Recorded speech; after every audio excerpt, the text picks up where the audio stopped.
According to Alfred Kroeber, anthropology is the most scientific of all humanities and the most humanistic of all sciences. Hi, on behalf of Kandela IAS, I welcome you all to this wonderful course in anthropology for civil services examination. I'm pretty sure most of you all would have not even heard about a discipline called as anthropology until you began the preparation for IAS examination, isn't it? Why is it so? There are hardly very few universities in our country which offer a curriculum in anthropology. And that is why many students, irrespective of whether they are in colleges or universities, would have not come across this discipline called as anthropology. However, once you began your preparation for civil services examination, you must have come across this discipline called as anthropology, and that anthropology optional is very scoring and so on, right? So what is anthropology? Anthropology is the study of humankind, or we can say anthropology is the study of human beings, or anthropology is the study of man, right? So anthropology is a science that deals with the origins, the physical and cultural development, the biological characteristics, the social customs and beliefs of humankind, which we call it as holism. What is holism? We say anthropology is a holistic subject, right? First of all, anthropology is the study of man. We can say anthropology is a study of us human beings. So can there be anything much more interesting than studying about our own selves? Definitely not, isn't it? And that is what makes anthropology so unique and interesting. Anthropology is the study of humankind. That is, here we study about ourselves. We study about the origin, about the cultural developments, about the physical development. Okay, we study about the human society. We study about various cultural developments. Not just that, we study about human beings from all perspective and from all angles.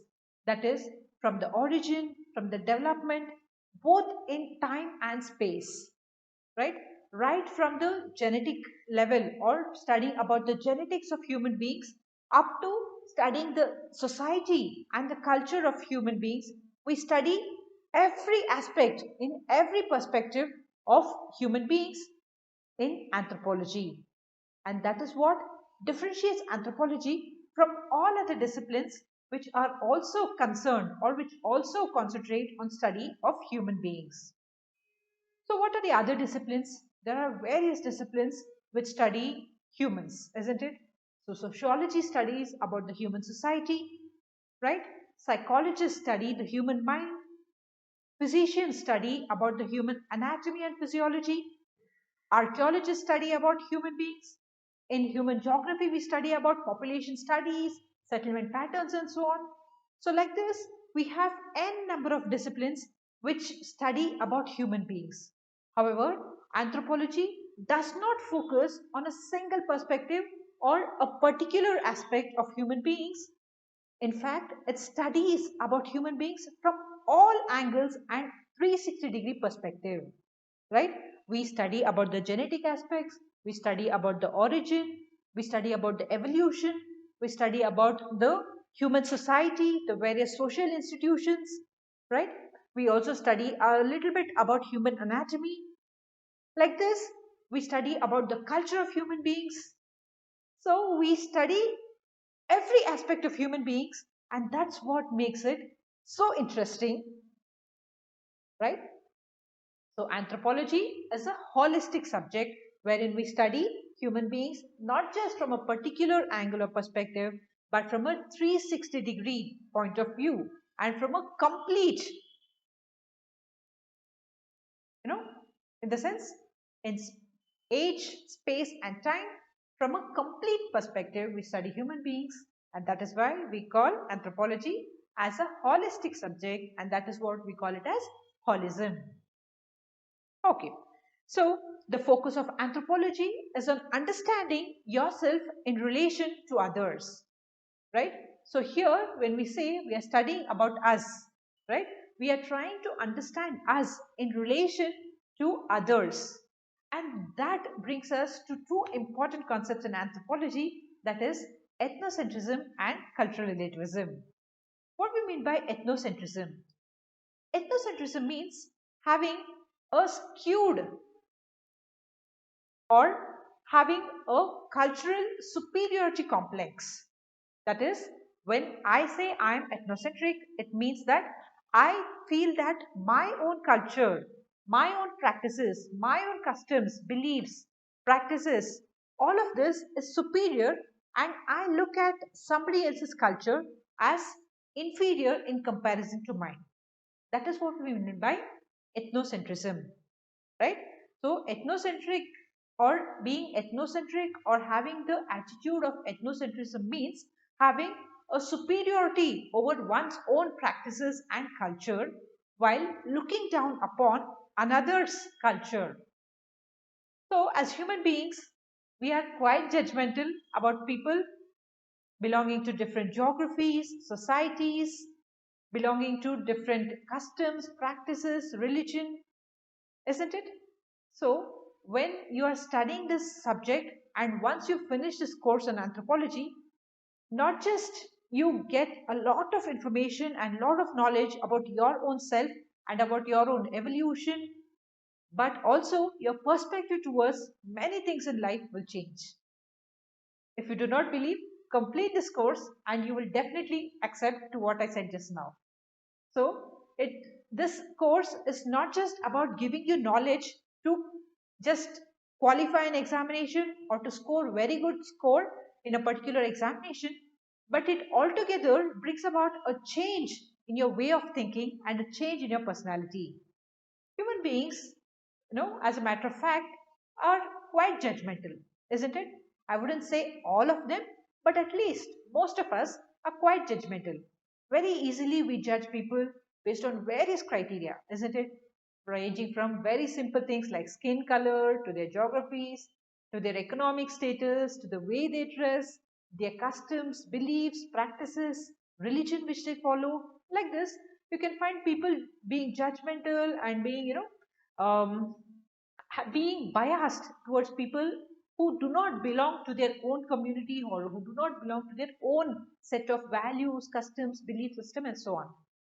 But if you look at any culture or any practices as a member being from that culture, then you will actually understand what is the significance of those practices, right? Say, for example, people who are vegetarians, right? They might not be very happy with other people consuming non-vegetarian food, right? But you must understand that in certain places, right, where it is not very, the climate is very hospitable and very good, there is not extremes of cold and so on, it is very easy to be a vegetarian, right? Say, take for example in India, anywhere in India you cannot find very extreme temperature, freezing cold temperatures, so it is quite easy for us to be vegetarians. But imagine a person living in extreme climatic conditions like the Arctic regions or even in Nepal. So, in these regions, because of the extreme cold climatic condition and also because of this extreme cold, there is no possibility of vegetation over there. So, you cannot expect any crops being grown over there, right? So, in those places, it becomes an ecological consumption, sorry, it becomes an ecological necessity to have non vegetarian food. So, here you do not have a choice to be a vegetarian, isn't it? So, in these extremely harsh cold climatic conditions, one cannot just consume vegetarian food and keep their body warm, right? That is one problem. And the second one is in these extreme cold climatic conditions, hardly there's any vegetation. So you cannot even think about raising crops, doing agriculture, raising food grains, and then utilizing those food grains for your consumption. Whereas here, the easier option or the only available option is to consume non-vegetarian food. So what this food does is, one, it provides sufficient heat which is necessary for our body to sustain in those cold climatic conditions, and another, it is an ecological compulsion because we cannot raise any food crops over there, so we do not even have the question of being vegetarian. So consumption of non-vegetarian food in those regions is an ecological consumption. Sorry, it is Tibet, not Nepal. Okay, so Nepal is almost like India. The temperature doesn't fluctuate so badly. I was mentioning Tibet, right? In Tibet, the temperature goes very low in certain months, and it becomes very difficult to sustain there without consumption of non-vegetarian food, right? So now, as a person belonging to that culture or a member belonging to that community, if you understand this, you feel that there's nothing wrong in being a vegetarian, right? But as a member belonging to some other part of the world, if you look at them and feel that, oh, why are they consuming non-vegetarian food? Then you might not feel very good about it, right? So, like this, there are various customs, beliefs, practices, traditions which are followed by different sections of people all across the globe, right? Take very simple practices which we follow in India. If you walk around, if you travel to any places on highways, you might see on those, near the big trees on the sides of the highways, they would have kept some small stones, or you can say bricks, isn't it? Red color or orange color bricks, and they would have put some turmeric and some vermilion. When we say vermilion, it means kumkum, right? Which we place it on a forehead. So they keep a brick over there, and over that they would have put some turmeric, some vermilion. They place some flowers over there, and they worship that stone or that brick as a god. So people from nearby areas, they come there, they occasionally conduct pujas over there, and they pray to God. And many a times you can even notice that people who are even traveling on the highways will take a break, they'll stop there, they'll worship the god, and they'll move further. Now, say for example, a person from some other country, say Britain or US, comes to India for the very first time and witnesses such a practice. See, we being Indians, we are familiar with this practice, isn't it? And even with the worship of snake god, isn't it? So there is a festival called as Nagar Panchami, which is celebrated every year. So during this festival, what people do is they will go to the what do you call that? Ant hill. Actually, that is the dwelling place of the snake, but it is built by the ants. So they go to this place which is called as the ant hill, and they will put in some eggs, they put in some milk, and they put some turmeric, flowers, fruits, and everything, and they worship the snake god. Right. So we, being born and raised in the Indian culture, these practices are quite common and we are very much aware of these practices.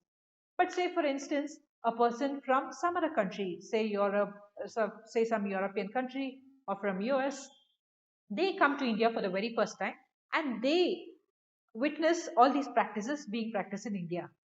How hilarious they might find that, isn't it?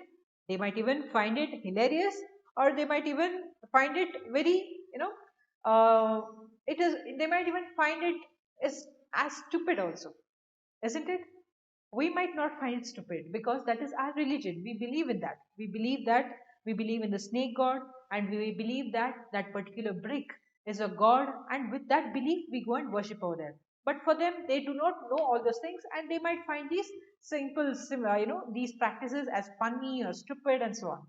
So, a person or a member belonging to one particular region or community or a section of the society may look at the practices and the belief system of another society as low.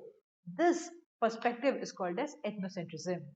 Whereas a member, if you look at that practice or the custom or the belief as a member of that society, as a member being born and living in that particular society, then this will not look absurd for you, right? So this is, we'll be discussing in depth about ethnocentrism, and the antidote to ethnocentrism is cultural relativism. What do you mean by cultural relativism? Cultural relativism means looking at as a society, looking at a culture or a society as a member of that society and not as an outsider. Okay? So any practice or belief or customs or traditions or practices if I look at it as being a member of that society, then I will not be able to judge it like that. And I will not look at it from an inferior point of view. In fact, I will try to understand the significance of that and what is the reason for practicing that particular aspect or that particular custom, right? So we've been discussing in detail about ethnocentrism, cultural relativism, and so on. So the focus of anthropology is understanding yourself in relation to others, and this particular discipline, anthropology, as I already told you, it is not just with the intention of scoring good marks in your examination, but it will also help you develop interpersonal skills so that you will be able to understand different things in the society and you will be able to work with different kinds of people.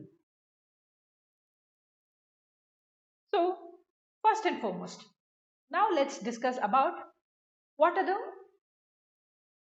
why anthropology is so unique in comparison to other subjects which also study human beings. So I told you sociology concentrates on human society. Even in anthropology, we will be studying various social institutions like marriage, family, kinship, religion, political institutions, and so on. However, in anthropology, we are skewed towards the study of the primitive people, or what we call it as the tribal people.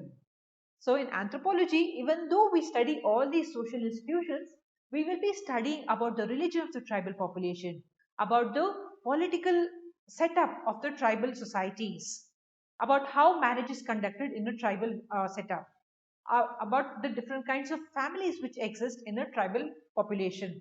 So, here we are concentrating and focusing more on the tribal study in comparison to sociology, which concentrates on the general society. Got it? So in anthropology, in paper 2, we have almost 50% of paper 2, which covers tribal studies, wherein we will be discussing about various tribes, not just the tribes in India, but also tribes all across the globe. We'll be studying about the tribal religion, their political organizations, the various developmental plans, policies, programs for tribal development, the approaches to tribal studies. We'll be discussing forest policies, we'll be discussing the problems of tribal rehabilitation and resettlement, right? So like this, there are many topics which in tribal studies, which occupies around 50% of the paper 2, which we'll be discussing each one of them in detail. In addition to that, in paper 1, we have various topics which focuses on Indian society, wherein we discuss about Indian, the various religions in our society. We discuss about the caste, significance of caste, right? Various religions, how the religions got birth in our country, and what are the religions which came into our country from elsewhere, and how each one of these religions, say Buddhism, Jainism, Christianity, Islam, Hinduism, how each one of these religions impacted our Indian society, and what are the contributions of each one of these religions to our society, and not just that, how each one of these religions have made an enormous contribution to the tribal society also, right? So we will be discussing various tribal issues and various topics on Indian society. In addition to will Paleolithic studies, Mesolithic studies, Neolithic studies, right? So not just we will not just study human beings from evolutionary perspective, but also from cultural perspective as well. Got it? So in time and space, we will be studying about the evolution and development of human beings. Now let's discuss in brief about what are the perks of studying anthropology and why it is one of the highest scoring optional subject in UPSC examination. So first and foremost, many students ask us, why should I choose anthropology? Let me tell you, among most of the optional subjects, okay, when we compare to most of the optional subjects which are available in the UPSC examination, anthropology has a very short syllabus. If you take out the syllabus copy and if you start reading it, there might be many terms which you find are very confusing or very difficult or you have never heard of.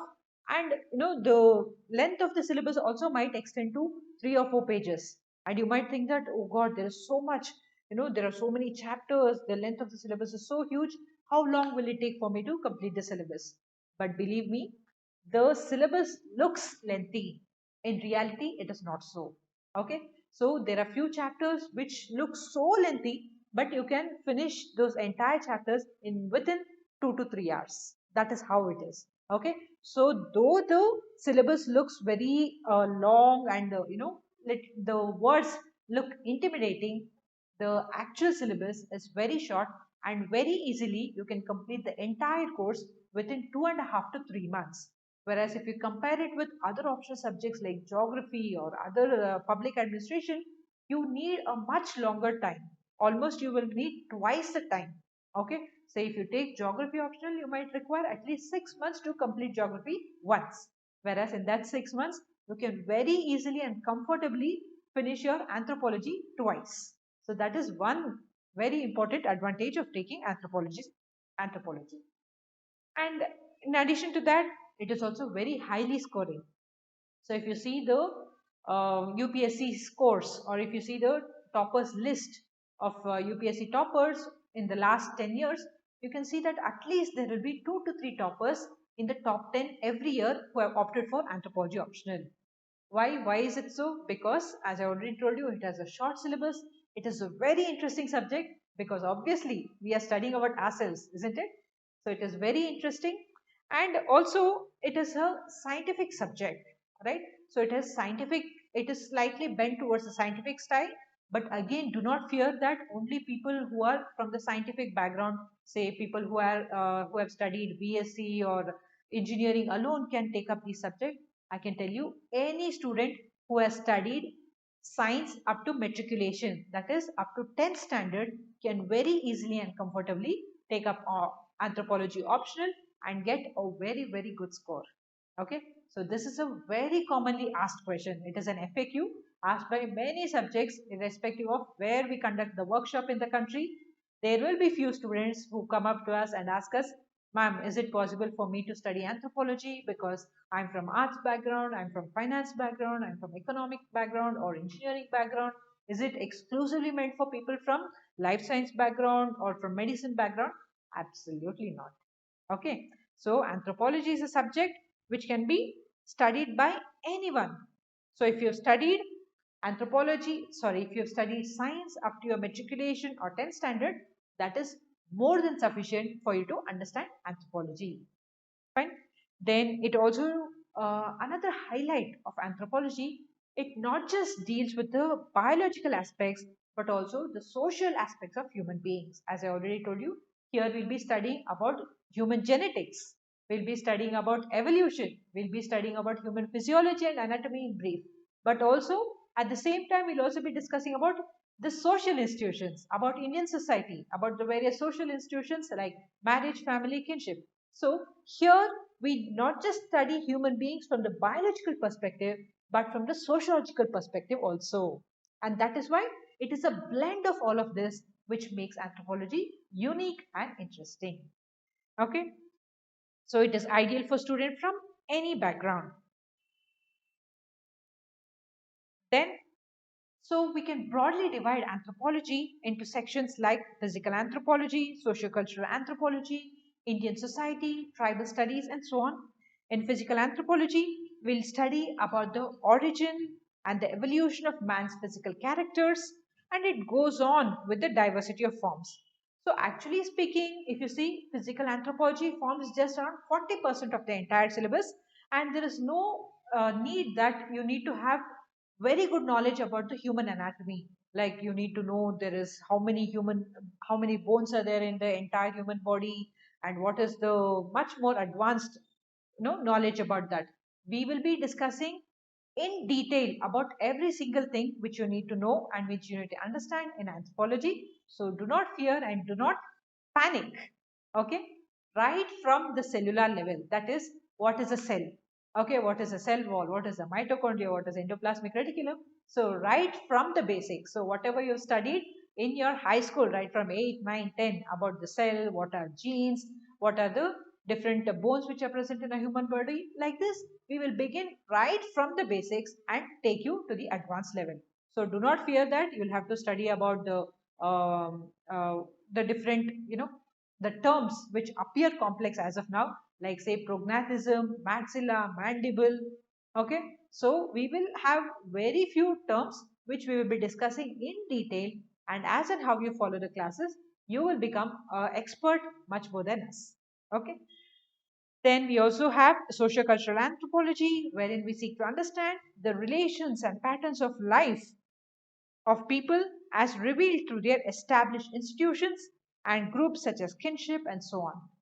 In Indian anthropology, we'll be discussing about the society and the culture of India, and that is altogether a much diverse topic wherein we discuss a lot about Indian traditions, beliefs, patterns, culture, about each and everything about India, about the cultural diversity of our country, and we'll also be studying about the most interesting section in paper 2, that is tribal studies. So I hope I have given you a brief insight into how our lectures will be and how your interesting journey will go ahead. So let's meet in our further lectures. Okay. If you have any queries, we shall get in touch soon. Thank you.